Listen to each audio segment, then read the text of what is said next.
World War II, a war that lasted 5 years. Over 60 million people died. It changed the world completely. This catastrophe cast a shadow over generations. Even after more than 80 years, the pain caused by Hitler's Nazi regime never faded. A man who was once nobody rose to the peak of power and orchestrated the deadliest war in history and the most horrific crimes against humanity. Starting today, we'll run a series of videos following Hitler's life, trying to show you the full story of World War II and the life of the Führer. On the 20th of April 1889, around 6:30 p.m., Hitler was born in a rural town in Braunau, Austria. At that time, Austria was part of the Austro-Hungarian Empire. His father, Alois Hitler, was a customs officer. Hitler was the third child from his father's third marriage. He had 3 brothers and 2 sisters. All died young. Only his brother and sister, Paula Hitler, survived. In 1895, at age 6, his father sent him to a public school. His childhood was nothing special. He didn't show any remarkable talent either. By his peers' standards, he wasn't the top student in class, nor was he known for being lively or outstanding. His teachers acknowledged his intelligence, but agreed he lacked discipline. He was lazy and uninterested in schoolwork, yet he had a strong passion for painting. Most of his free time he spent in his room, painting. This was one of his few pastimes. Painting slowly became a big part of his life. By 1895, his father was 58. He retired from customs. Over the next 4 years, they moved across many nearby villages. By the time Hitler turned 12, he had moved 7 times and changed 5 schools. In 1900, Hitler went to high school in Linz. His father wanted him to follow in his footsteps, to become a civil servant. But Hitler wanted to be an artist. They clashed over this. His dream of art was strongly opposed. Back then, a civil servant job was stable and respected, while being an artist was seen as hopeless. After this fight, rebellious Hitler stopped taking school seriously. His resistance and his father's insistence led to fierce family conflicts. They often argued. Alois had a short temper and often exploded when drunk. When Hitler was 13, his father died of a heart attack. Hitler felt a sense of relief because the biggest obstacle to his dreams was gone. By 1905, 6-year-old Adolf started showing strong interest in politics. He developed a strong dislike for non-German ethnic groups in Austria-Hungary. At the same time, he showed extreme love for anything German. During this period, he became a staunch German nationalist. His thoughts grew more radical. He joined adult education classes in Linz, used libraries and museums. He borrowed tons of books. Friends recalled, Hitler was always buried in piles of books. His favorite books were about German history, mythology, and classic literature. These books widened his knowledge and strengthened his sense of German identity, while increasing his dislike for non-Germans. This extreme nationalism started shaping his worldview and laid the foundation for his future politics. After turning 17, he persuaded his mother to let him attend the Vienna Academy of Arts. In 1907, 8-year-old Hitler left his hometown, heading to Vienna, Austria's capital. The city was a cultural hub in Europe, on par with Paris, a gathering place for artists and intellectuals. Hitler was full of confidence, believing his art would be recognized. He planned to enter the Vienna Academy of Arts to fulfill his artistic dream. The entrance exam was brutally tough, but Hitler wasn't scared. He trusted his talent, thinking the exam was just a formality. Reality hit hard. He submitted detailed, careful watercolors. They showed skill, but lacked originality and depth. The professor said his work wasn't good enough. Failing the exam felt like a knife to the heart. It shook him deeply. Years later, in Mein Kampf, he called it the worst moment of his life. He wrote, I believed in my success completely, but the failure hit me like a thunderbolt. I never imagined my artistic dream would be crushed again. Hitler refused to accept the failure. He believed it wasn't his lack of talent, but the Academy had misjudged him. He felt ignored and underestimated. This frustration made him furious at the system. On the 21st of December 1907, his mother died of breast cancer. With both parents gone, life became harsher. Even rejected by the Academy, he stayed in the city, locked in a small attic apartment, rarely leaving. He didn't want to be a civil servant, nor take a normal job. He saw these as beneath him. He thought of himself as a genius artist and couldn't accept a mediocre life. Over time, his savings ran out. He became penniless, couldn't pay rent, had to stay in shelters. Sometimes he was homeless, sleeping on benches at night. At 20, Hitler became a vagrant. He sold small paintings to survive, but the money barely kept him fed. His life was on the edge. Struggling with poverty and hunger, he believed his failures weren't his fault, but caused by outside forces. This mindset created a search for scapegoats. During these desperate years, this idea took root, shaping his worldview and values. In early 20th century Austria, anti-Semitism was spreading, especially in the media. Many newspapers openly blamed Jews for society's problems, like the influential Deutsche Volksblatt, published articles blaming economic crisis and social decline on Jews. Jews were compared to a disease that had to be removed to save the nation. These messages painted Jews as existential threats, enemies that needed to be fought. Vienna's anti-Semitic propaganda encouraged voters to reject Jews. Jews were seen as rootless, lawless outsiders. Hitler grew up in this environment, exposed to tons of biased publications. These anti-Semitic media shaped his thinking. He resonated with these ideas and gradually accepted them. He believed Jews caused his failures and the root of society's problems. During his Vienna years, Hitler went from an aspiring artist to a believer in extreme ideology. These ideas shaped his fate and brought disaster to world history. In the summer of 1914, World War I broke out, a turning point in Hitler's destiny. Though Austrian, he joined the German-Bavarian army. Because he identified as German, for him, this war wasn't just a battle. It was a chance to fight for the German spirit. At first, he was a messenger, carrying messages between the front and command. The job was dangerous, but he showed loyalty and discipline, winning respect from comrades and superiors. In 1917, he was promoted to corporal, awarded the Iron Cross, First Class, and the Iron Cross, Second Class, one of the highest honors in the German army. For Hitler, surrounded by failure, it was the first time he felt recognized. The medal became a lifelong symbol. He even proudly wore it as Führer. Army life gave Hitler a sense of belonging. For the first time since his mother died, the camaraderie in the trenches felt like home. On the 14th of October, 1918, near the village of Wervik, Hitler was temporarily blinded by a gas attack. While recovering, Germany surrendered to the Allies. WWI drained Germany's wealth. The government exploited people brutally to pay for the war. The front was collapsing. Economy in crisis. Politics in turmoil. The defeat deepened domestic conflicts. Influenced by the Russian Revolution, class conflicts escalated.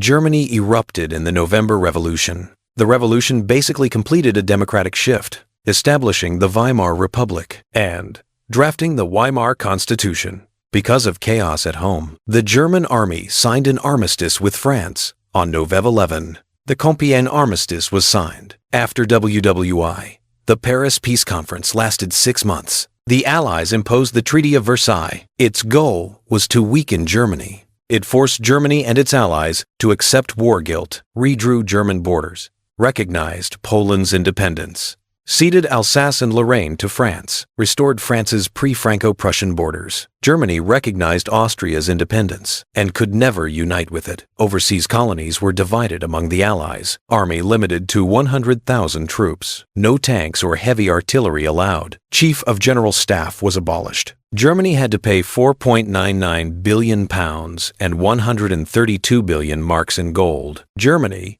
finally finished paying reparations in 2010. Germany lost 13.5% of its territory, 12.5% of its population. All overseas colonies, 16% of coal resources, and half the steel industry. This treaty caused massive resentment. People felt it was unfair, that Germany was forced to take all the blame. This anger fed the rise of extremists and intensified social unrest. After the armistice, Hitler felt hopeless. He didn't want to be discharged, because that meant becoming homeless again. For him, the army was his only shelter, so he tried hard to stay. Then came a key figure, Karl Mayr. Many have never heard this name, but he played a crucial role in Hitler's rise.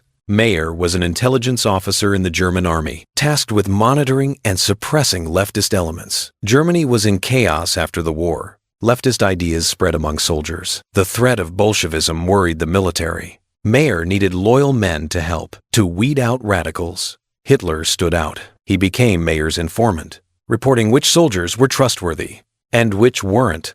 Through this, Hitler showed extreme patriotism. Mayer noticed him. More importantly, Mayer saw Hitler's talent for speeches. His words flowed with power and charisma, able to grab an audience easily. To develop Hitler further, Mayer sent him to courses at Munich University, covering history, politics, and economics, to arm soldiers with theory against leftist ideas. For Hitler, this was a turning point. In class, Hitler encountered radical anti-Semitic ideas. Some economics lectures described Jews as creators of financial capitalism, claiming they exploited the nation's productivity. This anti-Jewish theory had a deep impact on Hitler. He intensified his anti-Semitism, turning it into an extreme political philosophy. Its first form appeared in a letter he wrote in 1919. In it, he compared Jews to tuberculosis of the state and supported stripping Jews of their privileges by law. He even proposed an extreme goal: to completely expel Jews. This letter was Hitler's first systematic anti-Semitic text. It planted the seeds for his future political movement. On the night of the 12th of September 1919, Hitler's life changed forever. That day, he sat in a bar in downtown Munich, starting a secret mission. He was assigned to monitor a far-right group, the German Workers' Party, later the Nazi Party. It was a small group of radicals, about 50 members. His job was to observe them quietly. That night, during a heated discussion, someone suggested supporting Bavarian independence. This crossed Hitler's line. For him, German unity was sacred. He couldn't stand separatist talk. He jumped onto the table, blasting the speaker, claiming it was a Jewish plot to split Germany. He passionately defended a greater Germany, showing his commitment to German unity. His speech hit the audience hard. Everyone in the room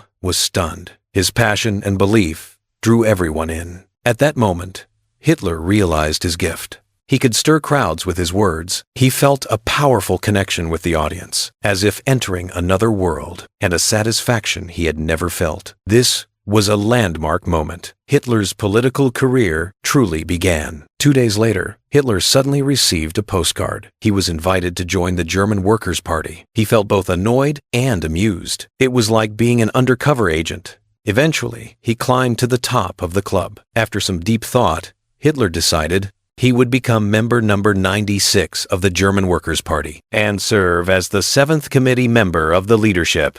Hitler took the most decisive step of his life. After joining the German Workers' Party, he performed his duties as an informant. While pouring all his passion into the party's work, he started organizing mass rallies, giving speeches, promoting himself, doing everything to expand the party's influence. In the 1,920 seconds, Hitler implemented an ultra-modern propaganda strategy. He believed his appearance, especially his facial image, was crucial to his public image. He began crafting a unique public persona. He grew a signature mustache, the toothbrush style. This style originated in 19th century America. It became trendy in Germany for its simplicity. This little mustache became his personal trademark, and also a symbol of Nazi Germany. Hitler collaborated with professional photographer Heinrich Hoffmann. Hoffmann was a staunch Nazi supporter. He was also an early member of Hitler's small gatherings. Hoffmann became Hitler's official photographer. He helped shape Hitler's image. Besides that, Hitler paid close attention to his gestures, posture, and facial expressions during speeches.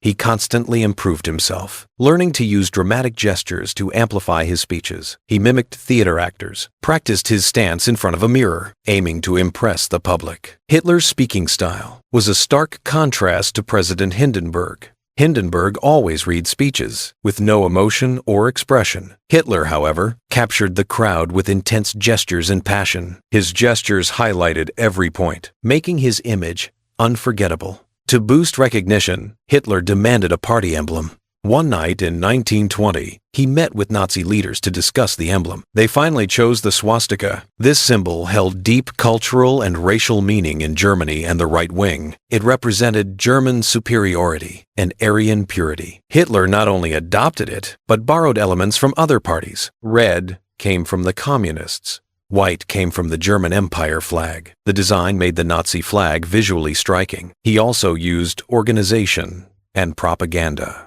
to raise the party's profile. He created a private militia, designed uniforms to showcase discipline and power, leaving a strong impression. With sponsor support, the Nazis bought the Munich newspaper, The People's Observer. The party now had its own mouthpiece. During this time, many people were impressed by Hitler's knowledge, courage, and oratory. They joined the Nazi ranks. The party's power grew fast. Thanks to Hitler's efforts, the Nazi party expanded rapidly within a year. Hitler used rallies to showcase his oratory, riling up students, small business owners, and officers alike. His speeches were simple and relatable, especially resonating with WWI veterans. His rallies quickly became famous. His content, style, and persuasive arguments attracted a growing number of followers. Soon, the German Communist Party leadership appointed Hitler as propaganda chief. With power in hand, he consolidated his position in the party. He reorganized daily operations, then drafted a new 25-point party program focused on anti-Semitism, nationalism, and social demands. In July 1921,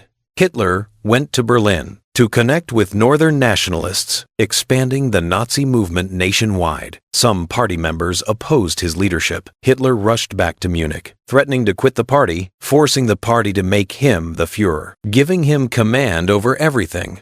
He also amended the party constitution, abolishing committees and elections, establishing the Führer principle, developing a dictatorship. Then Hitler changed the party name from the German Workers' Party to the National Socialist German Workers' Party, the Nazi Party. He believed combining nationalism and socialism would ignite passion and interest. Soon, Hitler became the party leader. On the 22nd of January, 1922, the Nazi Party held its first Congress in Munich. By July 1922, the German government asked to postpone WWI reparations. Germany adopted passive resistance. Factories stopped. Industrial output fell. Money flowed out fast. Unemployment surged. Inflation skyrocketed. Workers went on strike. Political chaos deepened. On the 11th of January 1923, France and Belgium occupied the Ruhr, triggering the Ruhr crisis, riling up German anger and patriotism. Hitler seized on Versailles, blaming Germany's disaster on it. He called on Germans to tear it apart, to save the nation from collapse. By now, Nazi membership hit over 30,000, becoming a rising, eye-catching force. Hitler felt it was time to seize power. He joined forces with Ludendorff, planning a Mussolini-style march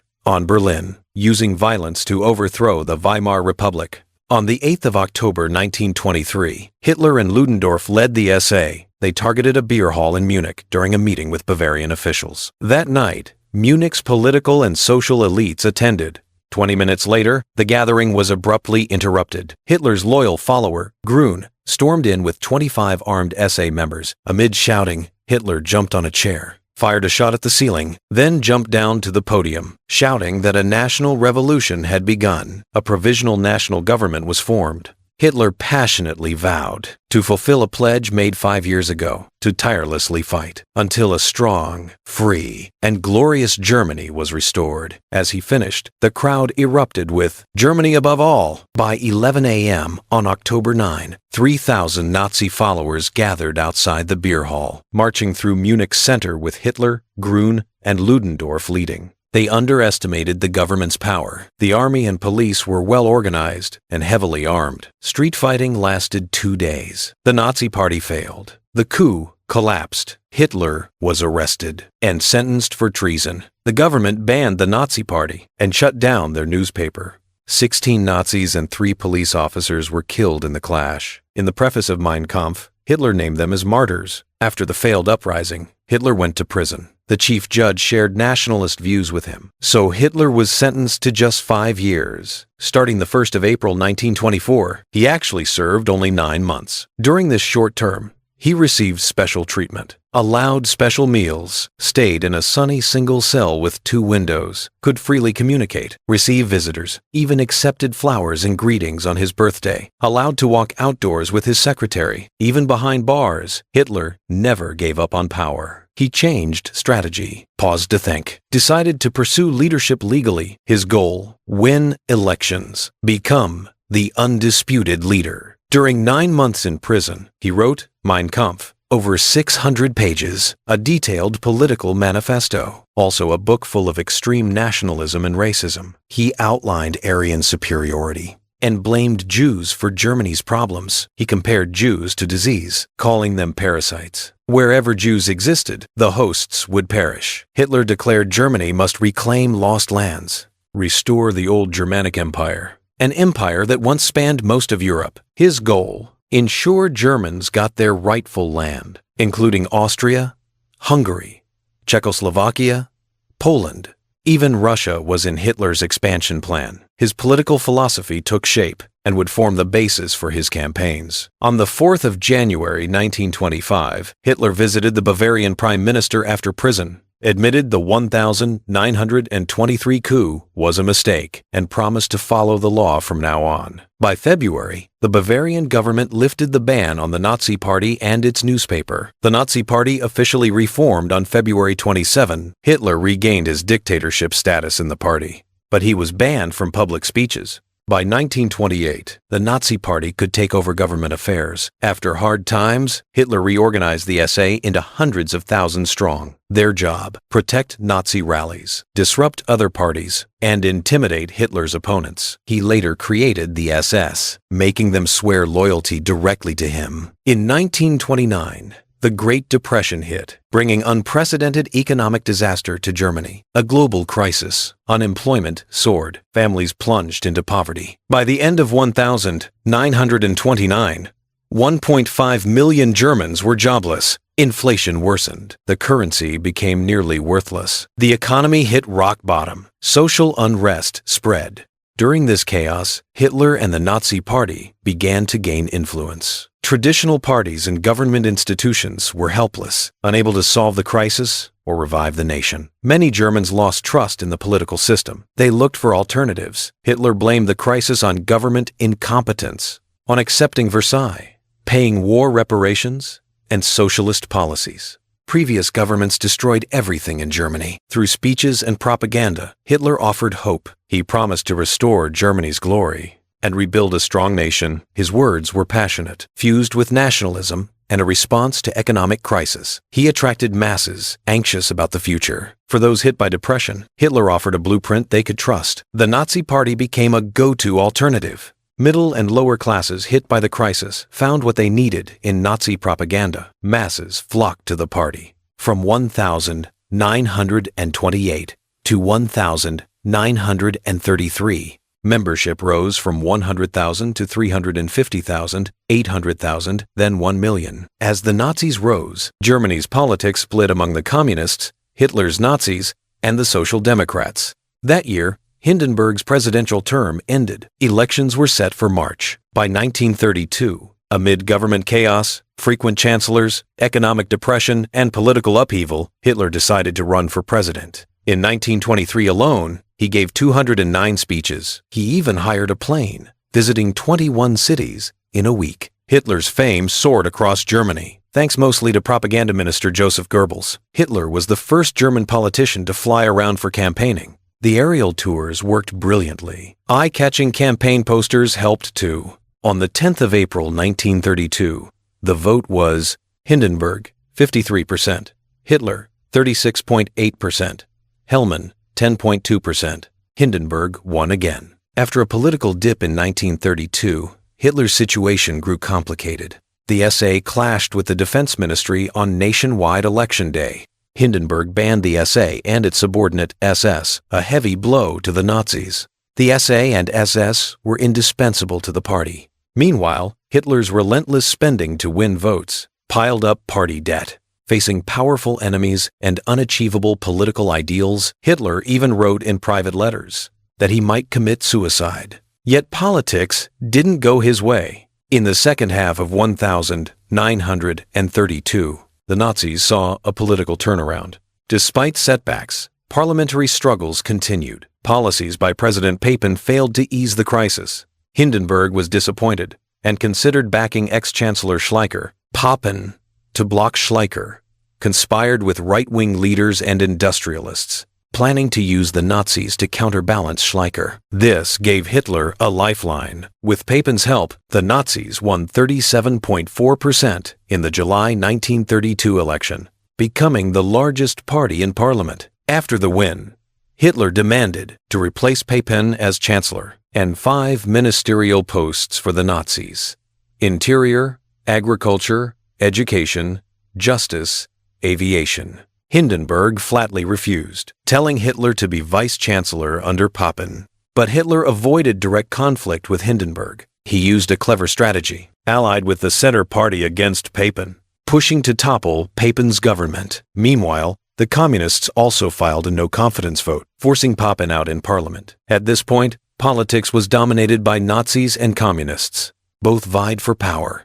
To prevent communist rule, bourgeois and industrial leaders backed Hitler. They petitioned Hindenburg to make Hitler chancellor. After political maneuvering, Hindenburg finally appointed Hitler on the 30th of January 1933. Hitler still didn't enjoy absolute dictatorship. He was limited by the president and cabinet. His cabinet remained under the Constitution. Parties could still oppose him using legal rights. The chancellorship wasn't enough. He aimed to abolish parliamentary democracy, to establish a fascist dictatorship.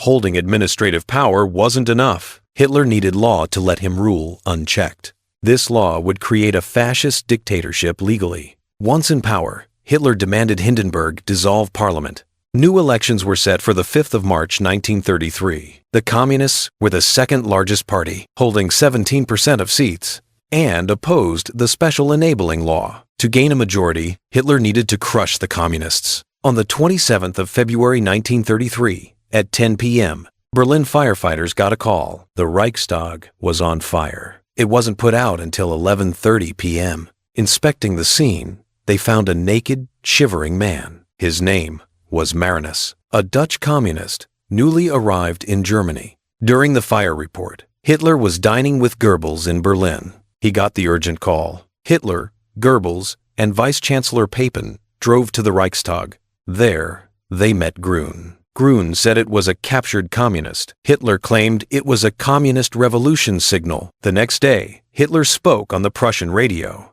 calling the arson the most horrifying communist terror act. After the Reichstag fire, Hitler demanded emergency decrees, suspending constitutional personal freedoms. Under the decree, rebellion became illegal. The SA seized all communist offices. Over 18,000 communists were arrested. The Communist Party was the first to leave parliament. In the March 5 election, Nazis won 44% of seats, still short of a two-thirds majority. They forced the enabling law through by threats and bribes. Within a month, all non-Nazi parties were banned. The Nazi dictatorship was born. Even as chancellor, Hitler didn't control all politics and military. The army remained under President Hindenburg. Hitler's power wasn't absolute, especially with conservative forces in the military. Conflict with the Nazis became a major challenge. The SA, a Nazi paramilitary group, was originally unemployed soldiers and nationalists. They fought communism and the Weimar government violently. In 1932, the SA clashed with the communists on the streets, causing heavy casualties. Many Germans thought if Hitler became chancellor,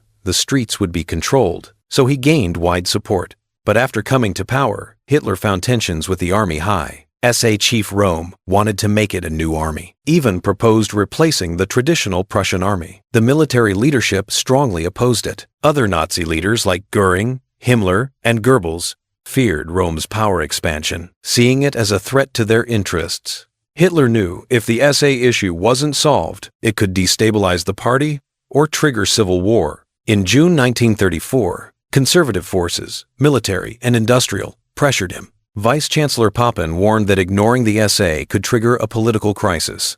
Under pressure, Hitler decided to purge the SA leadership, especially Röhm. Himmler and Göring orchestrated the purge. They forged evidence, accusing Röhm of treason. On the 2nd of August 1934, President Hindenburg died. No new election was held. Instead, a law merged the president's powers with the chancellor. All former presidential powers went to Hitler. This made Hitler the head of state and supreme commander of the armed forces. From a boy who loved painting, to a struggling street youth, to an ordinary soldier, and finally, the Führer of Germany. The 30th of January 1933. The president of the Weimar Republic made Hitler the chancellor. The Nazi Party moved fast to cement their power. They banned all other political parties. They crushed anyone who opposed them at home. The 2nd of August 1934. President Hindenburg died. Hitler merged the roles of chancellor and president. He became the dictator of Germany. His title, Führer and Reich Chancellor. His orders overruled all laws. After Hitler became the Führer, he promised every German household would have milk and bread, and his promise was already fulfilled by 1938. That won him even more support. When the Nazis first took power, Germany's economy was in deep trouble. Millions were jobless. The trade deficit was huge. Hitler knew reviving the economy was key. They launched massive public works projects. By 1934, 1.7 million people were employed. By 1938, Germany had built 3,500 kilometers of highways. During construction, nearly 600,000 people got jobs. And industries like materials, clothing, food, and manufacturing created millions more jobs. While building highways, Hitler pushed a tax break to help people buy cars. It eased the cost of owning a car. People went nuts for it. With more cars in demand, auto companies ramped up production. That made even more jobs. It satisfied people's thirst for cars and boosted the economy. It became a powerful engine for jobs and growth. But bigger than highways, the real job machine was military production. Right from his first days as chancellor, Hitler used unemployment as his excuse to kick off a rearmament plan. Under this plan, the government poured money into the military. The army controlled 2,800 companies. They churned out more than half of Germany's steel and cars. The Air Force planned to build 17,000 planes. That put 70,000 people to work. These military and related industries soaked up a huge chunk of the unemployed. For Hitler, rearmament was a win-win. Peacetime cuts unemployment, boosts growth. Wartime unleashed industrial power, pumped up national pride. 1. Unleashed industrial power. 2 birds, 1 stone. And for the people still out of work, Hitler had a creative fix. Join the army, eat rations, get a job. Problem solved, unemployment gone. But whether highways or arms, it all needed upfront cash. Hitler was tough, but not all-powerful. At first, he played it soft. He lowered his stance, asked neighboring countries for loans to ease Germany's financial pain. Then he turned to domestic capitalists. Hitler hated Jews. He wrote in Mein Kampf that the Aryans' biggest enemy was the Jews. He saw Jews as enemies of the world, the root of all evil, the seed of every disaster, destroyers of social order. He believed that without a crystal-clear understanding of race and the Jewish question, the German nation could never rise again. Jews became his top target. He rolled out policies against Jews, gradually seizing their wealth. At first, Jews were forced to make donations, but the money was tiny compared to Germany's debt, practically nothing. Next came all sorts of restrictions.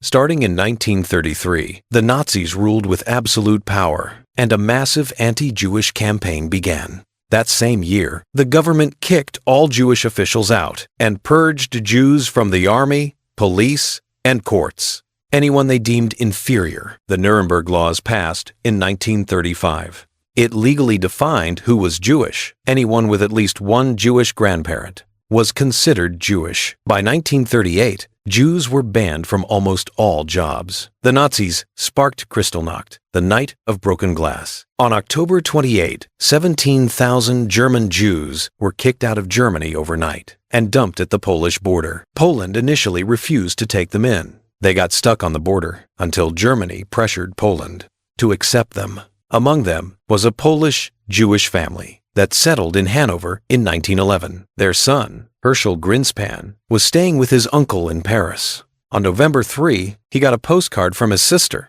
describing her nightmare at the border. Greenspan turned to the German embassy in Paris for help, but the official refused to help. On October 7th, he shot the official 3 times in the stomach. The official died from his wounds on October 9. This incident sparked Kristallnacht. The 8th of November, 1938. The Nazi government announced all Jewish newspapers and magazines must stop publishing as punishment for the shooting.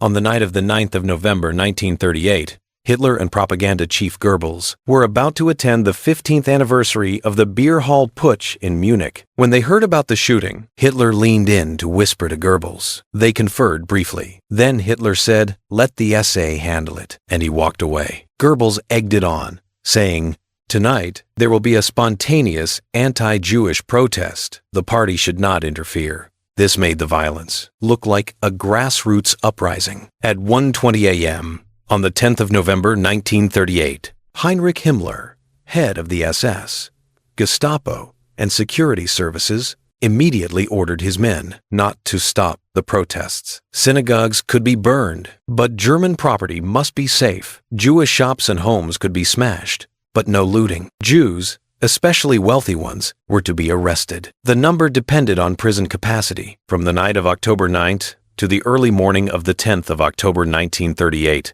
under Nazi encouragement and manipulation, Hitler Youth, Gestapo, and SS, dressed as civilians, hit the streets, swinging clubs like mad. They smashed and burned Jewish homes, shops, and synagogues. The night brought disaster to Jews. About 267 synagogues, over 7,000 Jewish shops, 29 department stores were torched or damaged. In Austria, 94 synagogues were destroyed. Many Jewish windows shattered that night. The broken glass under the moonlight sparkled like crystals. That's why Germans mockingly called it Kristallnacht. 3 days later, the 12th of November 1938, several Nazi ministers, convened by Nazi number 2, Göring, and drafted measures to strip Jews of dignity and rights. The measures included forcing Jews to clean up destroyed synagogues, turning them into parking lots for Germans.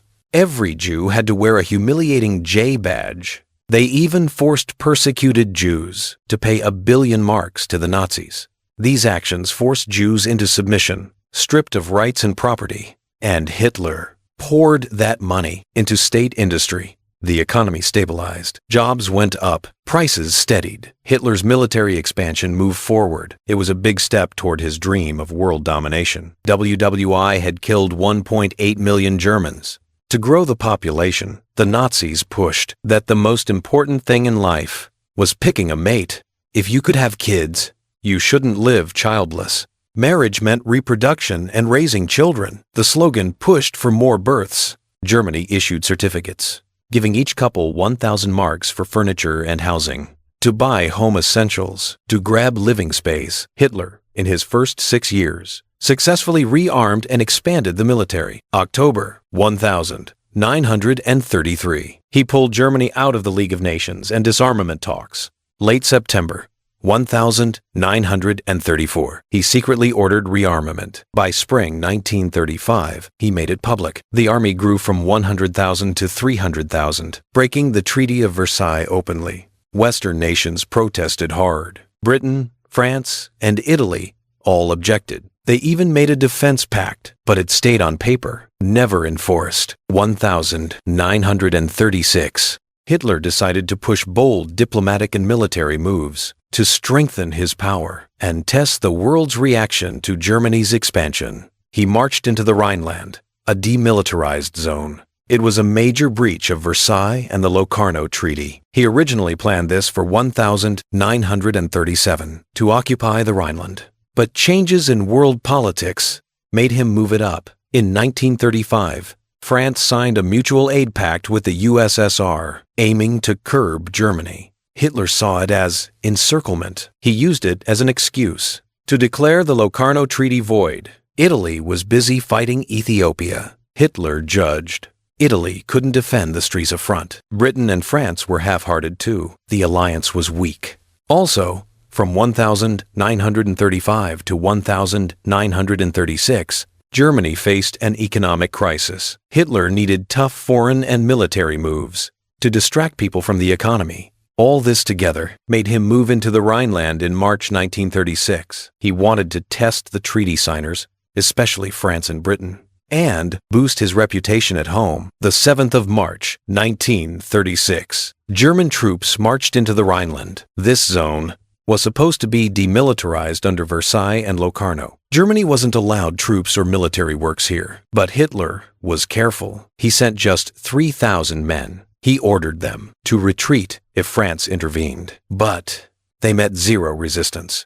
France had a strong army, but their politics were unstable, and they feared war. They did nothing, and Britain just appeased Germany. Hitler gained all this without losing a single soldier. He broke the treaty. It pumped up the German public and strengthened his grip at home. This move didn't just mark Germany's next step past Versailles. It also showed the powers of Europe were weak when Germany challenged them. Hitler got a huge confidence boost, and it set the stage for even bolder foreign and military moves. The stage was set. The Spanish Civil War broke out in 1936. It shook modern Europe to its core. It became the ultimate test between fascists and anti-fascists. For Hitler, this war was a golden chance to back his ideological ally, Franco. It was also the perfect testing ground for Germany's new weapons and strategies. He sent 3,500 troops to fight, and he supplied 92 aircraft to the nationalists. By May 1939, the Spanish Civil War ended. Franco seized power. He established a military dictatorship. Germany's meddling in Spain's internal affairs was a key part of Hitler's diplomatic and military expansion. By backing Franco, he secured tactical advantages and a strategic ally for Germany. And he gauged how far the European powers would react. Germany used the Spanish Civil War to test a ton of new weapons and tactics. In the same year, 1936, when the war erupted, the Olympics were held in Berlin from August 1st to 16th. Back in 1932, the IOC chose Berlin to host the 11th Summer Games. At that time, Hitler's Nazis weren't in power yet, and they opposed the games. They claimed the Olympics were a trick by Jews and pacifists, that German athletes had to compete with black athletes, which, they said, insulted the Aryan pride. When Hitler took power in 1933, Germany's politics flipped completely. Given the situation, the IOC debated in 1934 whether Berlin should still host the Olympics. They even sent a special commission to check things out on the ground. After the Nazis took over, their stance on the Olympics changed completely. They wanted to use the games to paint Germany as peaceful and prosperous.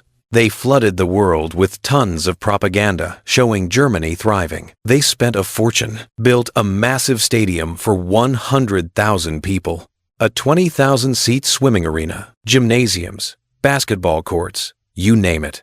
They even made an Olympic village fancier than Los Angeles's.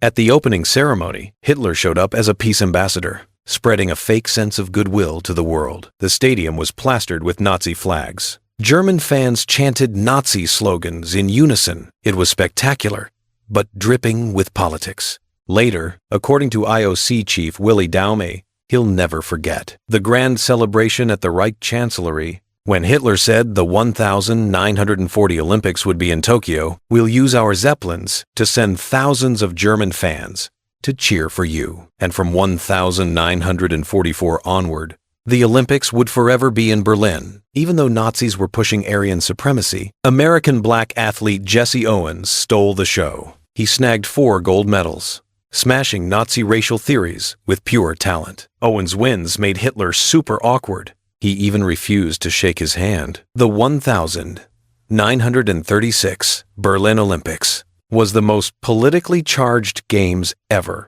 It wasn't just a sports event. It became a propaganda machine. It gave Germany a stage to hide its expansionist ambitions. The West's passivity and appeasement made Hitler bolder after flexing his power. He marched toward war with zero fear.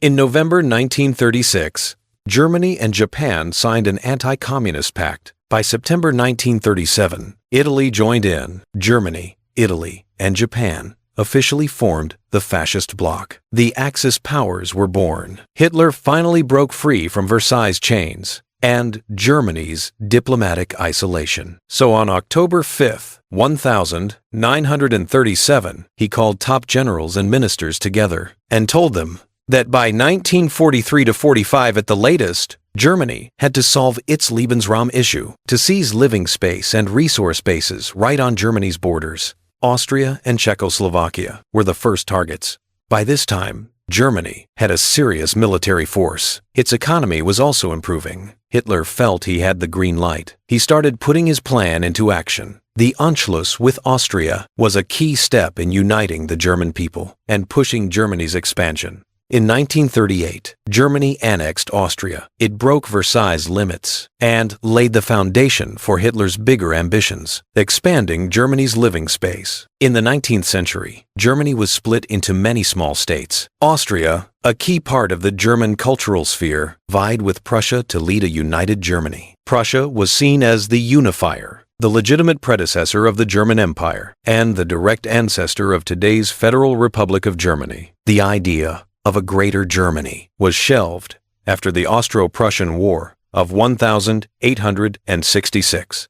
Germany eventually unified under Prussia's lead. Austria was left out. After WWI, the Austro-Hungarian Empire collapsed. Austria became a small republic. Many Austrians wanted to unite with Germany, seeing it as a way out of economic trouble and to rise again. But the Versailles and Saint-Germain treaties banned Austria from joining Germany. They aimed to stop Germany from rising again. Hitler used this history to justify his expansion and rally national identity. On the 12th of February 1938, Hitler invited Austrian Chancellor Kurt to meet. He threatened him with force. He demanded Austria release Nazi prisoners, lift the ban on the Austrian Nazi Party, set free jailed Nazis, have Nazis join the cabinet, and appoint the Austrian Nazi leader to the cabinet. Kurt had no choice but to agree. But back home, he tried to hold a referendum to resist Germany. He set the voting age at 24 plus to limit Nazi support from the youth. Hitler hated the plan.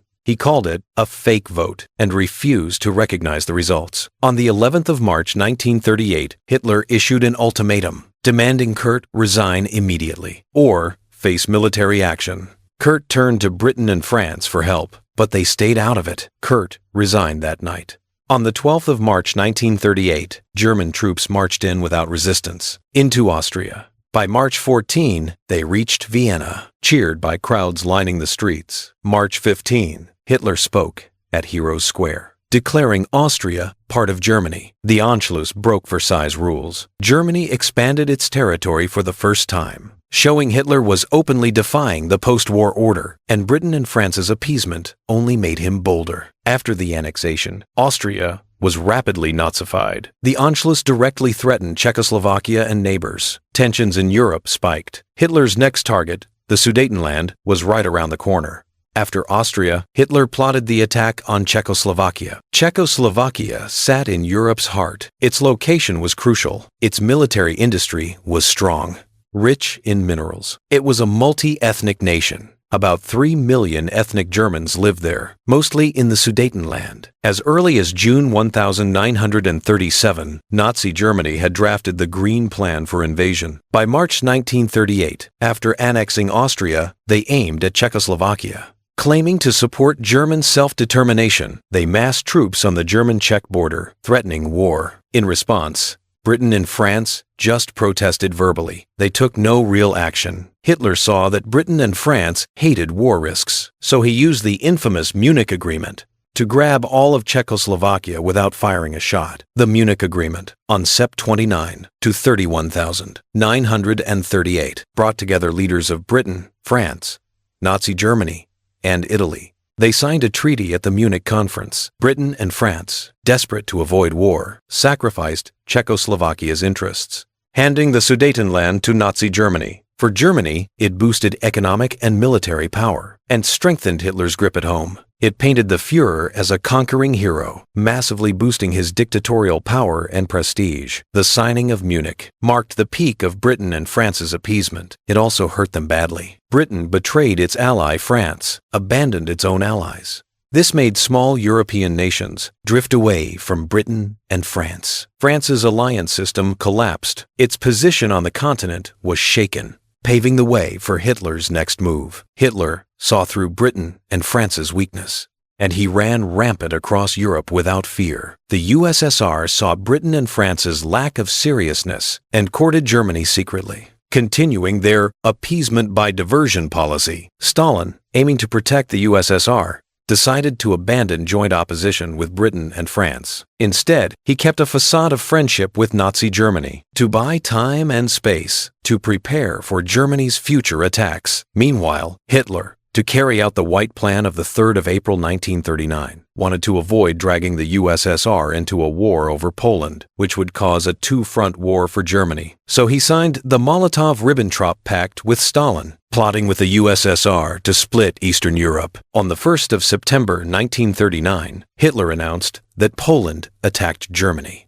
and that Germany had to fight back. Britain and France declared war on Germany. World War II erupted. In the following months, Hitler swept through Western Europe, from reshaping Germany to annexing Austria in 1938. The weakness of Britain and France made Hitler even bolder. He set his sights on the Sudetenland in Czechoslovakia and grabbed it through the Munich Agreement. Britain and France hoped concessions would bring peace, but it was like feeding a tiger. It only made Hitler more daring. By March 1939, Germany marched into Czechoslovakia, taking all of Czech lands. This invasion finally woke Britain and France up. Hitler wouldn't keep his promises. When Hitler demanded more, that the free city of Danzig belonged to Germany, Britain and France said enough. They guaranteed Poland's security, promising that if Germany attacked Poland, they would declare war. Facing Britain and France's move, Hitler raged that they were encircling Germany. And in May 1939, he formally signed the Pact of Steel with Italy, solidifying the Axis alliance. He tore up the Anglo-German Naval Agreement and the German-Polish Non-Aggression Pact. Europe was on a countdown to war. It was just a matter of time. By August 1939, Germany signed the Molotov-Ribbentrop Pact with the USSR. But it wasn't just a non-aggression deal. It secretly included plans to carve up Eastern Europe. For Hitler, this pact was critical. It meant Germany could focus on Poland without worrying about a two-front war. After signing the pact, Germany quickly moved troops to Poland's border. In talks with Italy's foreign minister, he called Poland an unreliable neutral state that had to obey Germany or face annihilation. Hitler believed even if Germany invaded Poland, Britain and France wouldn't act. On August 29, Germany asked Poland to send reps to Berlin to discuss Danzig and the Polish corridor and to protect ethnic Germans in Poland. Poland refused to compromise. They rejected Germany's final ultimatum. On the evening of August 31, Hitler declared talks had failed. The shadow of war hung over Europe. Summer 1939. Hitler had made up his mind to invade Poland, but Germany needed a just cause to make it look like self-defense. On August 22, in a secret speech to officers, Hitler said they'd stage a propaganda stunt. No matter how fake, it had to make the Polish invasion seem legit. So, the Nazis cooked up a full-blown setup. The Gleiwitz Incident. On the evening of the 31st of August, 1939, SS Special Ops, dressed up in Polish uniforms, armed with Polish weapons, they secretly hit Gleiwitz on the German border, a radio station just a stone's throw from Poland, an important broadcasting hub for Germany. SS members pretended to be Polish soldiers, stormed the station, took control of staff, and broadcast Polish slogans over the air, faking a Polish attack. To make it look real, Nazi agents brought in people from concentration camps, some recently killed Poles, dressed them in Polish uniforms, posed as Polish soldiers killed in the attack. The most famous was a Polish prisoner called Canned Man, injected with poison, then shot. His body left at the scene, faking evidence of a Polish attack on Germany. At dawn, the 1st of September 1939, Hitler addressed the Reichstag, claiming Polish troops attacked Germany at night, and Germany had no choice but to respond militarily, a self-defense strike. That same day at 4:45 a.m., German and Slovak forces attacked Poland from east and west. Officially kicking off World War II, Europe plunged into war again.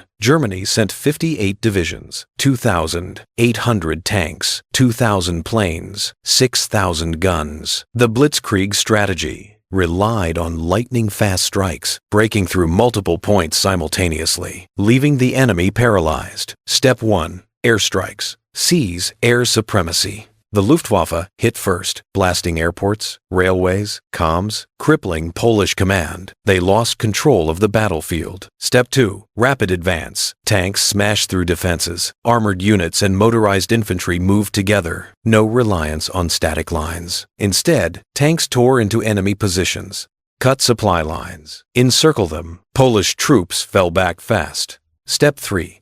Combined arms. Three-dimensional tactics. Armor, infantry, Artillery, Air Force, attacking in full coordination, avoiding single branch weaknesses, crushing Polish defenses in no time. Step 4. Psychological warfare to create chaos. Attacking from multiple directions, using broadcasts and leaflets to exaggerate victories, crushing Polish morale, breaking the army from within. Facing this sudden storm of war, Polish forces were helpless. Unprepared, Poland could only muster 40 divisions and 22 brigades. They faced a massacre with zero chance. German tanks smashed Polish lines, encircling cities fast. By September 16, the Polish government fled abroad. Two main German army groups successfully linked up. On September 17, German forces fully surrounded Warsaw, but the deadliest blow came from the east. Early morning, September 17,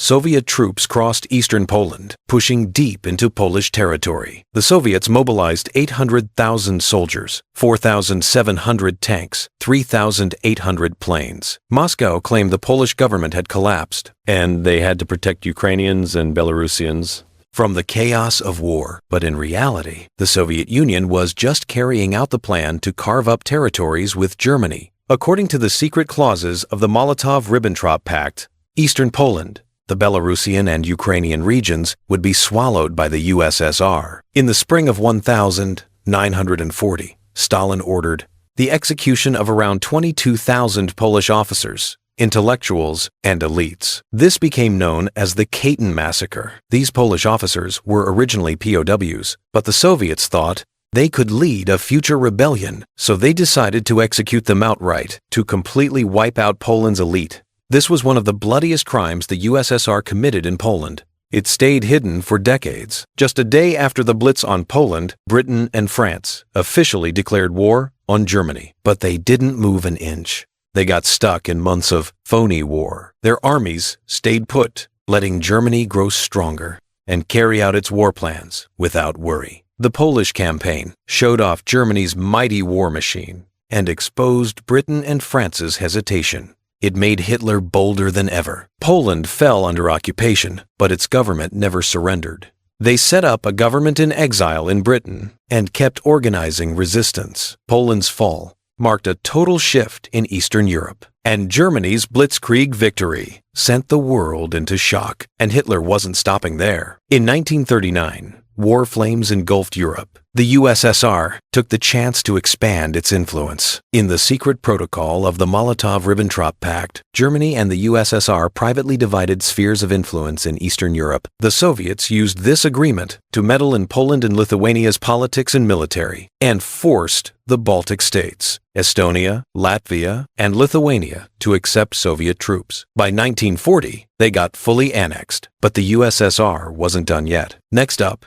Finland. Since the USSR was founded, Stalin had been uneasy about the border with Finland. Leningrad, now known as St. Petersburg, was just 32 kilometers from Finland, and Finland had close ties with Germany during its independence. Stalin feared Germany might use Finland to invade the USSR, so the Soviets decided to act to secure the Baltic Sea and a buffer zone along the Gulf of Finland. In October 1939, the USSR proposed a land swap to Finland. They wanted Finland to give up the Karelian Isthmus and areas around Lake Ladoga and let the Soviets set up military bases there. In return, they offered a bigger chunk of land in the east, but it was basically worthless. Nothing compared to Finland's strategic spots.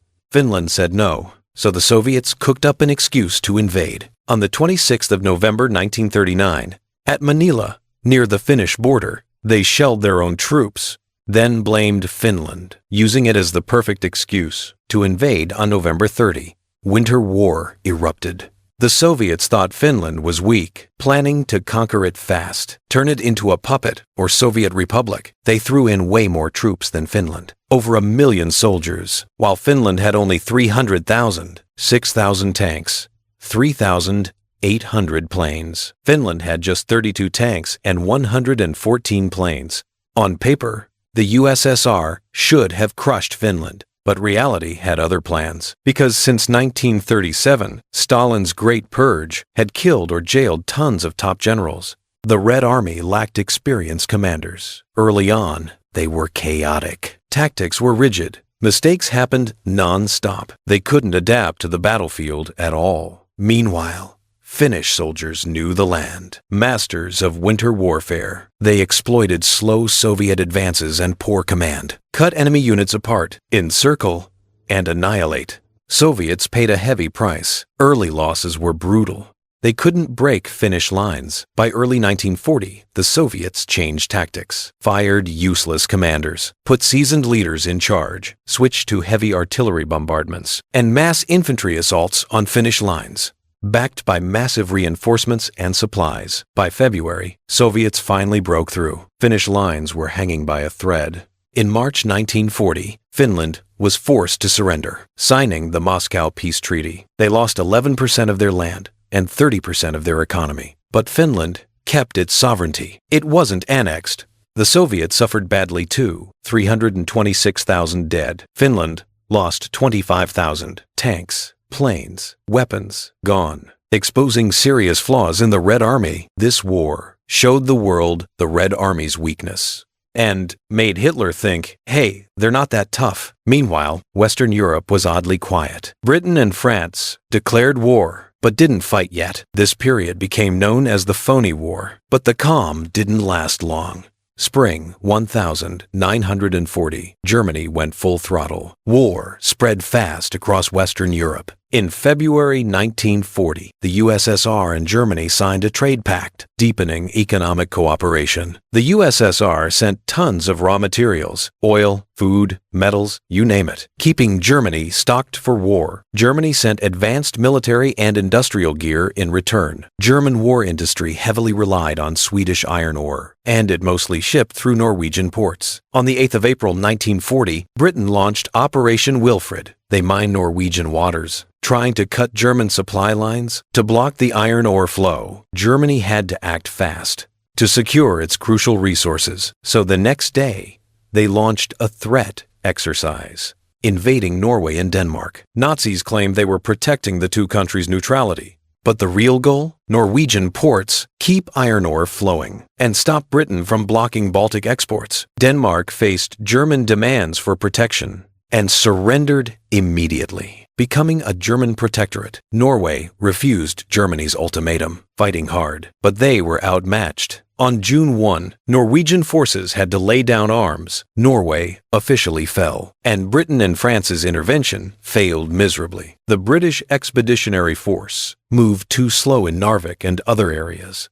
They had to pull out. This failure exposed Britain's serious lack of strategy and prep. Chamberlain's government got slammed. The prime minister, who appeased Germany for years, Chamberlain, resigned. Then King George VI called Winston Churchill to form a new government. In his inaugural speech, he delivered the famous blood, toil, tears, and sweat speech, declaring Britain would fight Nazi Germany at all costs. Fight to the bitter end. Once Churchill became wartime leader, he led Britain through the toughest years of World War II. On that same day, May 10, Germany launched a full-scale attack on Belgium, the Netherlands, and Luxembourg. The Great Battle kicked off. Germany's attack plan had two stages. Stage 1, the sickle cut plan. First, fake attacks. They staged strong attacks in Belgium and Netherlands as a ruse. The real goal? German tanks would bypass the Maginot Line, break through the weak Ardennes, and smash through French defenses with fast-moving units, driving deep into France's heart. Stage 2. The Red Plan. They planned to encircle the French from the flank and head straight for Paris. French and British High Command expected the Germans would use WWI-style tactics, attacking head-on from Belgium.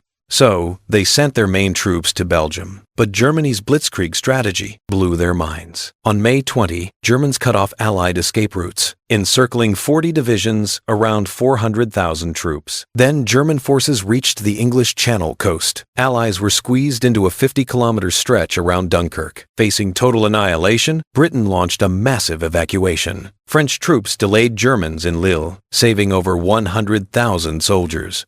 Britain used every ship they could find, evacuating most troops off the continent. Meanwhile, French forces still held parts of the continent. In the end, over 330,000 Allied troops made it back to Britain. This was the legendary Dunkirk evacuation. The evacuation was forced, but it saved Britain's fighting force. It laid the groundwork for a future counterattack. After that, Germany pushed full speed ahead. Belgium, the Netherlands, and northwest France fell fast.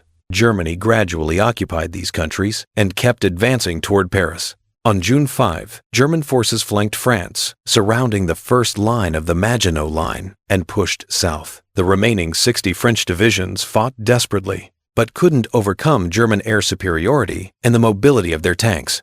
The French government focused on Bordeaux, leaving Paris undefended. By June 14, Germany took Paris. On June 18, German officers met French officials to negotiate the armistice. On June 22, France signed the Second Compiègne Armistice with Germany. France officially surrendered. Hitler deliberately chose Compiègne Forest, where Germany surrendered in 1918, to sign this armistice, a symbolic act of revenge against France. At the end of WWI, Germany's military, economy, and society were in ruins. They were forced to negotiate peace with the Allies. The armistice was signed in Compiègne Forest, northern France. It was a national humiliation for Germany, forced to sign the armistice. From then on, Germans saw Compiègne Forest as a symbol of national shame. 22 years later, Hitler returned as the victor, forcing France to surrender in the same spot, in the same railcar, a carefully orchestrated act